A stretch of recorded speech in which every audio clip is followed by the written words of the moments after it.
Positive Wellbeing, which is my business, which is all about bringing positive psychology and happiness into the workforce. So putting people first, basically, so that we can have successful organisations around the world. And I read it in one sitting, literally one sitting, on one of the hottest days of the year, sat out in my garden with my feet in the paddling pool, sunbathing, and literally just read it cover to cover. Absolutely. I'm a big fan of his, and I was anyway, so I was a little bit starstruck to meet him, but he quickly dissolved all of that because he's just a really nice guy, and he made me feel very normal, made it feel very level, and I thought, what a great leader. Like, this is leadership, this human element. People think that vulnerability is a weakness, and it's actually not. Vulnerability is putting yourself out there. Vulnerability is about exposure, for sure, but it doesn't lead to weakness. Sometimes it will lead to failure, sometimes it will lead to success, but everything leads to one of those two things or somewhere in the middle. Showing or expressing vulnerability, all you're doing is being authentic. Traditional leadership roles, one of the things that they struggle with is being able to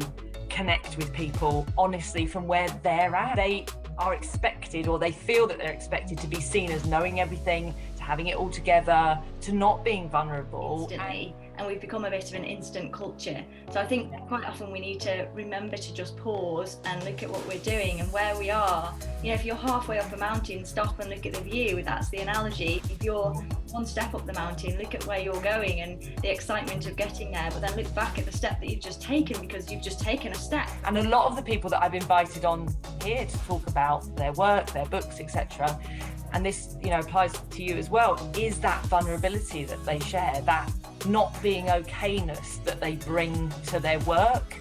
And it suddenly was one of those, I call it a heart thump moment, where I kind of realised that where I was keeping that to myself and not sharing it with others, because I think partly the role I do, I coach other people and I'm there for other people, was that seemed really, really scary to share. I think the sad thing is when people can't handle other people's emotions.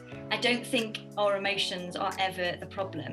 I think that the problem is that other people can't handle them, and that's because we're not taught how to handle them. So to me, this is a lack of emotional intelligence, and that I talk about emotional intelligence in the book, which is completely different to intelligence as we know it.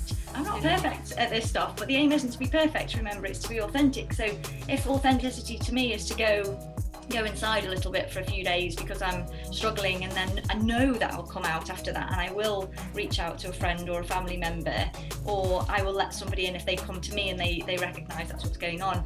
That might be authenticity. It doesn't have to be shout it from the rooftops every moment you're struggling.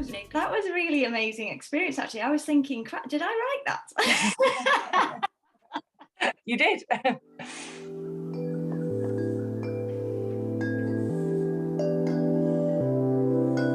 I am a woman, not here to please you. It's time to move on, 'cause my